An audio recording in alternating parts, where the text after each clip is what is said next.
दोस्तों नमस्कार, आदाब, सत श्री अकाल। उर्मिलेश संवाद के इस खास कार्यक्रम में आपका बहुत बहुत स्वागत है। मैं हूं उर्मिलेश।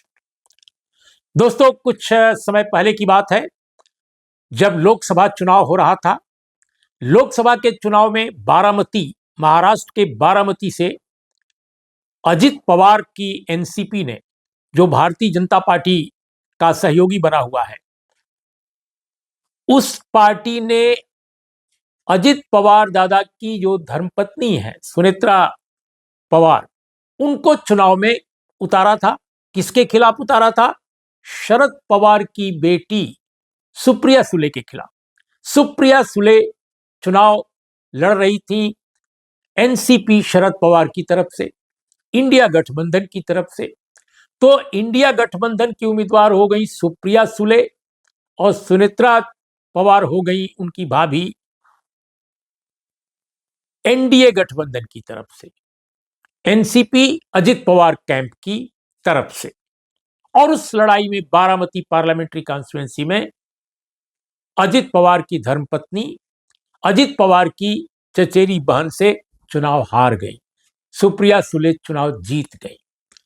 कुछ ही महीने के बाद फिर अगले महीने नवंबर में एक ऐसी लड़ाई उसी बारामती में हो रही है, जिसमें फिर अजित पवार एक तरफ और दूसरी तरफ शरद पवार की पार्टी, उस पार्टी की तरफ से पवार खानदान का ही एक नौजवान सामने खड़ा है। यानी इस बार जो लड़ाई होने जा रही है अजित पवार की पत्नी की लड़ाई थी लोकसभा में सुप्रिया सुले से, अपनी ननद से। लेकिन इस बार जो लड़ाई अजित पवार को झेलनी पड़ रही है बारामती की विधानसभा सीट पर, जहां से वो एमएलए हैं, डिप्टी चीफ मिनिस्टर जहां से एमएलए बनने के कारण वो बने हैं, उस सीट पर उनको अपने ही छोटे भाई के बेटे से चुनाव लड़ना है। और उनके जो छोटे भाई हैं उनका नाम है श्रीनिवास पवार। तो श्रीनिवास पवार के बेटे युगेंद्र पवार को शरद पवार जी ने थर्सडे को यानी गुरुवार को उम्मीदवार घोषित किया अपने भतीजे अजित पवार के खिलाफ। अजित पवार के खिलाफ अजित पवार के छोटे भाई के बेटे को उन्होंने उम्मीदवार खड़ा किया, एनसीपी शरद पवार का। अब योगेंद्र अपने ही चाचा अजित पवार के खिलाफ मैदानी जंग में उतर चुके हैं। बिल्कुल नौजवान है, पहला उनका चुनाव है। दूसरी तरफ उनके चचा डिप्टी चीफ मिनिस्टर ही नहीं है, महाराष्ट्र के दिग्गज, उनको लोग अजित दादा बोलते हैं। बारामती में बहुत उनकी इज्जत है, लोगों का बहुत काम करते हैं। लेकिन शरद पवार का जो प्रभामंडल है उसके आगे भतीजे अजित पवार कहीं नहीं ठहरते। ये पिछले चुनाव में भी साबित हो गया, जब वो अपनी पत्नी को नहीं जिता सके। दोस्तों, लेकिन उस परिवार की कहानी बड़ी दिलचस्प है कि अजित पवार का छोटा भाई भी उनके साथ नहीं है, वह शरद पवार के साथ है। अजित पवार का अपना छोटा भाई उनका विरोध कर रहा है भारतीय जनता पार्टी के खेमे में चले जाने के कारण, कि अपने ही खानदान की पूरी पॉलिटिकल सियासत जो है, जो विरासत जो है, जो राजनीतिक विरासत है, उसको कलंकित कर दिया अजित पवार ने। ये बात उनका अपना छोटा भाई यानी श्रीनिवास पवार कहते हैं और बताते हैं कि लोकसभा चुनाव में सुप्रिया सुले के लिए उन्होंने गांव-गांव घूमकर ये बातें कही थी। और अब उनका बेटा अजित पवार उनके अपने भाई को चुनौती दे रहा है, अपने चाचा को चुनौती दे रहा है। बहुत दिलचस्प कहानी है अजित पवार बनाम योगेंद्र पवार की। और दोस्तों, इसी बारे में हमने महाराष्ट्र के बहुत ही जाने माने पत्रकार प्रथमेश पाटिल से पूछा भी कि वो क्या देखते हैं इसमें, इस लड़ाई में, जो बारामती की बैटल है उसको वो कैसे देखते हैं।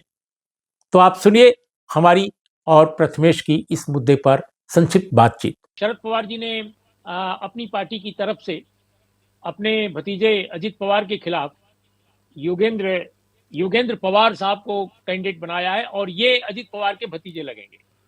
बिल्कुल। तो ये कैसा कैसा बारामती में एक कैसी लड़ाई होने जा रही है आपके हिसाब से?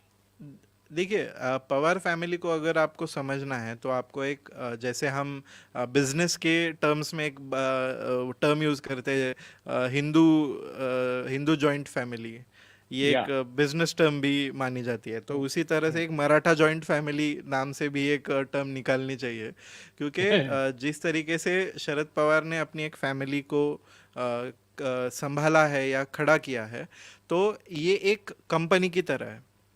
आपको इमेजिन करना है तो आपको ऐसे इमेजिन करना होगा कि इसका एक बिजनेस विंग है, इसका एक पॉलिटिकल विंग है। सो ये एक कॉरपोरेट एंटिटी है जैसे पवार फैमिली, और उसके अलग अलग विंग्स है। तो अब हम्म। इसमें क्या हुआ, अजित पवार जी ने जिस तरीके का डिस्टरबेंस लाया, तो ये पूरी फैमिली जो है, फैमिली के मेजॉरिटी सदस्य ये अजित पवार से खफा हो गए। तो हम्म। यहाँ पर चर्चा ऐसी तक थी कि अजित पवार ने खुद एक स्पीच में कहा कि मुझे परिवार परिवार के लोग मुझसे बात नहीं करते, मुझे मेरा बहिष्कार कर दिया है फैमिली से, तो मुझे बहुत दुख होता है। तो इस तरीके से कैसे है, आप देखेंगे पवार फैमिली हर दिवाली में एक साथ आती है, हर फैमिली फंक्शन में एक साथ आती है, उनके आप फोटो, वो भले उनमें कुछ झगड़ा हो, इंटरनल कुछ कॉन्ट्रडिक्शन हो, लेकिन इस तरीके का मनमुटाव या इस तरीके का झगड़ा कभी भी पब्लिक फोरम पे उन्होंने आने नहीं दिया है। ये अजित पवार, अजित दादा ने पहली बार ये पब्लिक फोरम पे पवार फैमिली के पूरे ये जो ब्रांड पवार है इसको खरोच लगाए।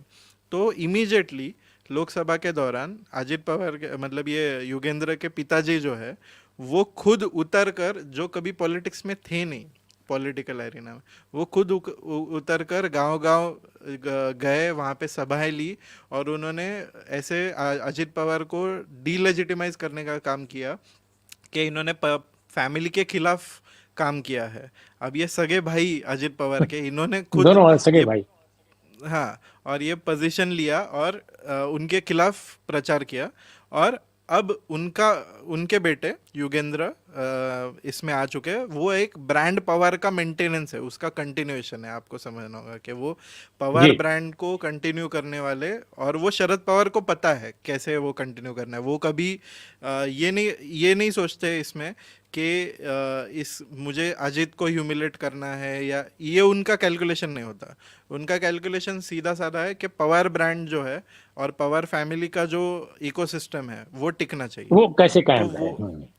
वो कैसे काम है, तो उसमें वो एक समंजस दिखाने वाले, थोड़ा ओरेटरी में अच्छे, पब्लिक के लिए अच्छा चेहरा, और पवार फैमिली का डायनामिक समझने वाले, वो अजित पवार में उनको नहीं दिख रहा था। इसीलिए उन्होंने पार्टी की कमान सुप्रिया के हाथ में दी थी आखिर। हम्म। बहुत बहुत वक्त उन्होंने वेट किया, और उसके बाद उन्होंने सुप्रिया सुळे और जयंत पाटिल, इनके हाथ में पार्टी की अगली जनरेशन के तरीके से उनको दे दिया। और तभी अजित पवार नाराज हुए, हमने देखा वो पब्लिक मीटिंग थी बहुत बड़ी, और फिर उसमें रोना धोना हुआ, अजित पवार एकदम सब पे गुस्सा हो गए कि शरद पवार को रिटायर होने दो, आप क्यों रोक रहे, वगैरह वगैरह वगैरह। तो इस तरीके से अजित पवार को एक वो समझ है, इसका कॉन्फिडेंस उनको आखिर तक ना आने की वजह से फिर शरद पवार ने अपना जो कॉन्फिडेंस है वो रोहित पवार, सुप्रिया सुळे, इनकी या तरफ शिफ्ट कर दिया, और उसमें अगली स्टेप युगेंद्र पवार है। तो दोस्तों, आज इतना ही। नमस्कार, आदाब, सत श्री अकाल।